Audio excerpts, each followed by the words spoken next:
नमस्कार, आप देख रहे हैं समाचार मुद्दे की बात में। आज हम हमारे समक्ष है राम लखन जी, जो मंडल के अध्यक्ष है केसली से, और काफ़ी सराहनीय सरल व्यक्ति है आज, जिन्होंने पत्रकार और कोरोना योद्धाओं का सम्मान किया है।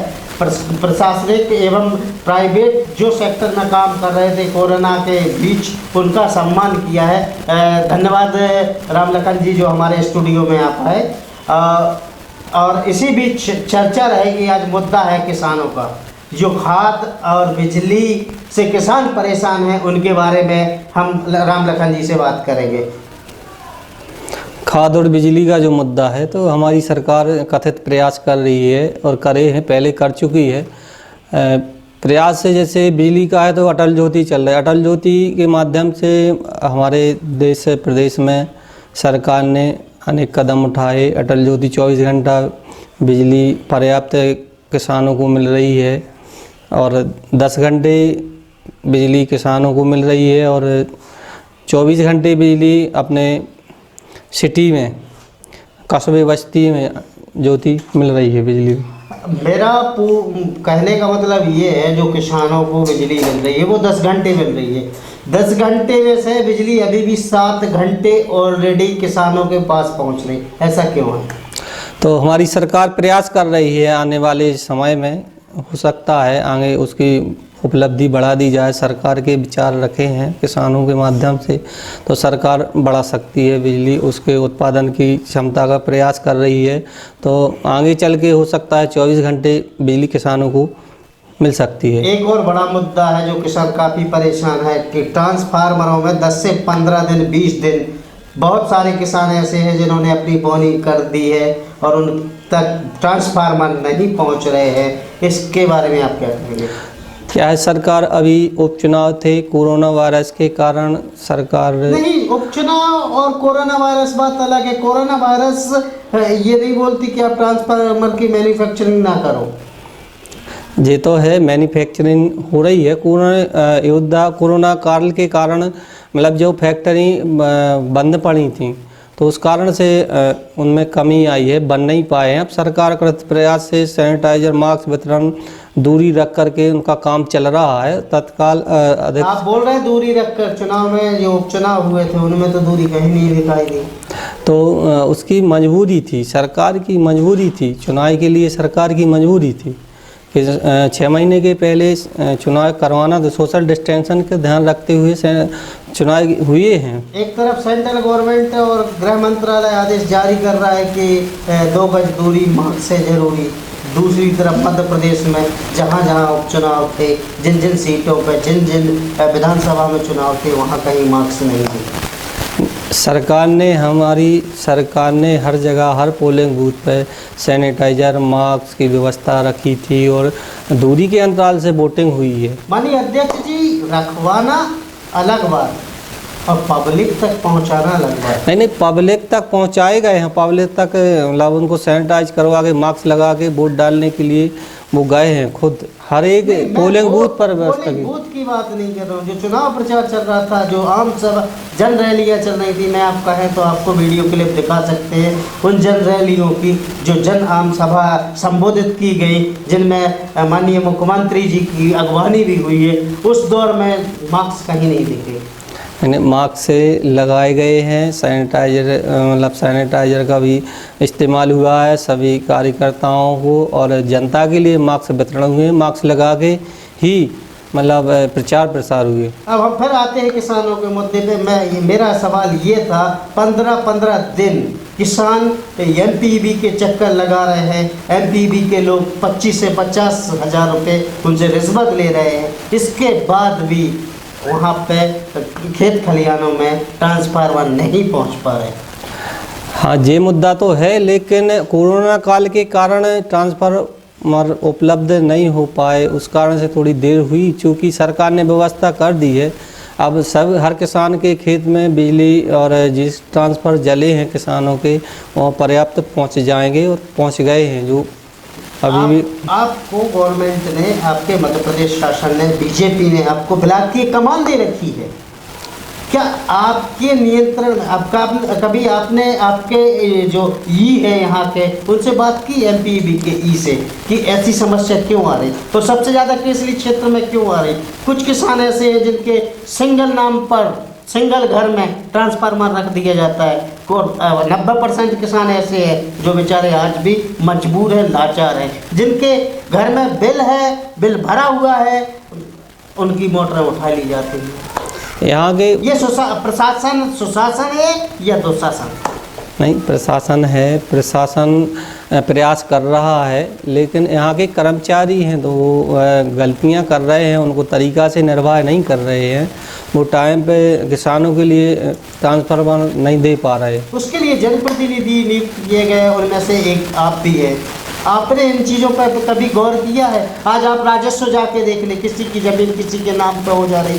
घाना का एक मैं उदाहरण दे रहा हूँ, रामा यादव, जिसको तहसीलदार द्वारा उठक बैठक लगाई जा रही है। ये बताइए आप, ये संविधान में कहाँ लिखा है? नहीं, हम प्रशासन आपका है।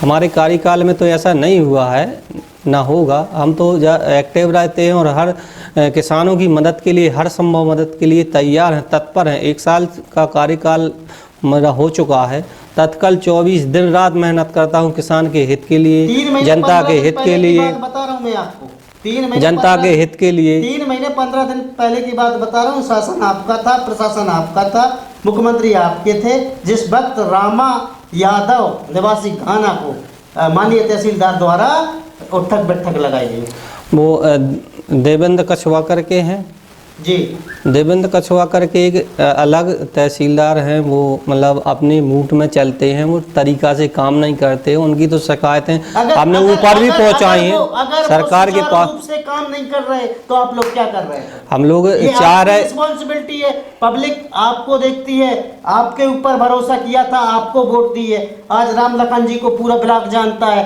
राम लखन के नाम पे हजारों लाखों वोट इकट्ठी होती हैं। अगर उन मतों का आपने सही उपयोग नहीं किया, जनता को जनता का हक नहीं दिलाया, तो फिर आपका पद पर रहने का अनिवार्य है। नहीं, मैं जनता का प्रयास कर रहा हूँ, पद के लिए नहीं है मेरा कदम, मैं किसानों के हित के लिए काम कर रहा हूँ। 1 साल मेरा कार्यकाल हो चुका है, जनता के लिए, किसानों के हित के लिए मैं दिन रात 24 घंटे उनकी सुनता हूँ, क्षेत्र में जाता हूँ, अधिकारियों से चर्चा होती है कि भाई इनका काम करना है, इनका करना पड़ेगा काम। मैं आपकी हर बात मानने को तैयार हूँ, मगर जो घाना का कृत्य हुआ है, वो कृत्य से आप क्या कहें, उसके बारे में आप क्या कहेंगे? ये कृत्य ठीक नहीं है, मतलब तहसीलदार को बहुत डांट फटकार हुई, सरकार मतलब कलेक्टर साहब ने डांट फटकार की, न्यूज़ वहाँ तक पहुँच गई, मंत्रियों तक पहुँच गई। मतलब इसको अब कोरोना काल के कारण थोड़ी कर्मचारी यहाँ के उधर ही, अब चुनाव में सरकार व्यस्त थी, अब आने वाले समय में सुधार हो जाएगा। आपके एक इससे क्या बोल, घाना पलो से भी कुछ किसान ऐसे हैं जिनकी ज़मीन दूसरे को बिक गई, दूसरे ने खरीदी, तीसरे के नाम पे बेनामा हो गया। ऐसे जो छोटी छोटी असुविधाएं हो रही किसानों को, उनके बारे में आपने लिखित में क्या राज्य सरकार को भेजा या जिला में भेजा? तहसीलदार को दिए, एसडीएम साहब को दिया, उनसे बोला भी है कि सर जी यहाँ पे गलतियाँ हो रही हैं, किसानों के साथ दुर्व्यवहार हो रहा है, किसी की ज़मीन किसी के नाम पे कर रहे हैं। बहुत सारी जानकारी दे रहा हूँ मैं आपको। ग्राम पंचायत पटना देवरी तत्काल 2 माह का सेल्समैन पूरा खाद्यान्न बेच के खा गया। इनका इसके मामले में, खाद्यान्न के मामले में कहना चाहते हैं जी, खाद्यान्न के मामले में उनकी भी सोसाइटी की भी जांच चल रही है अभी।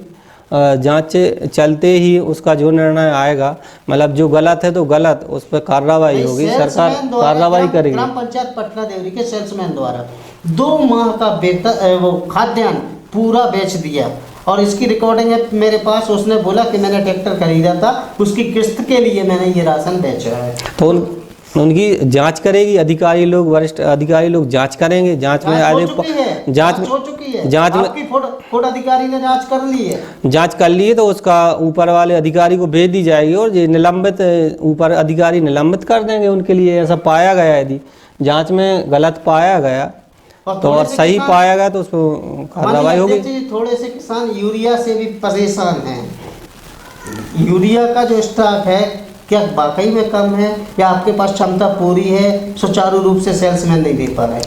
हमारी सरकार ने यूरिया की खाद की व्यवस्था पर्याप्त रख ली थी। माननीय मोदी जी के नेतृत्व में, माननीय शिवराज सिंह जी के नेतृत्व में यूरिया खाद की पर्याप्त व्यवस्था है, किसानों के लिए रखी गई है। यहाँ लोग यही गड़बड़ कर रहे हैं, आपके सोसाइटी वाले, बैंक वाले, जो पर्याप्त किसानों को दे नहीं पा रहे हैं। जी जी। एक और बहुत बड़ा मामला सामने आया था। 15 साल की सरकार, 15 महीने की जो सरकार थी, कांग्रेस सरकार थी, उसमें एक बहुत बड़ा मामला उजागर हुआ था। जो किसानों ने कर्जा नहीं लिया, उनके नाम पे कर्जा चढ़ा दिया। ये कैसे हुआ, इसके बारे में आपका क्या कहना है? ये सरकार मतलब पिछले वर्ष विगत में जो सोसाइटी सेल्समैन है उनके द्वारा ये हुआ है और जो उजागर भी हुआ है, इनको तो कड़ी न कड़ी सजा दी जानी चाहिए। उसकी जांच भी चल रही है। अध्यक्ष जी, आप किस सोसाइटी के अंदर बिलोंग करते हैं? आपकी सोसाइटी का नाम क्या है? देवरी नार में हुई मेरी सोसाइटी। इसके से लगी हुई एक सोसाइटी है पलो, जहाँ की करोड़ों में अनियमितता, करोड़ों के घोटाले हैं। इस संबंध में आपने अपने वरिष्ठ अधिकारियों से या पदाधिकारियों से बात की या प्रशासन से? प्रशासन से भी बात हुई, वरिष्ठ अधिकारियों से भी बात हुई है और उसके माध्यम से उसका केस भी चल रहा है, उनकी जांच चल रही है। जांच के मतलब उत्तर आने पर उसकी कार्रवाई होगी। धन्यवाद अध्यक्ष जी।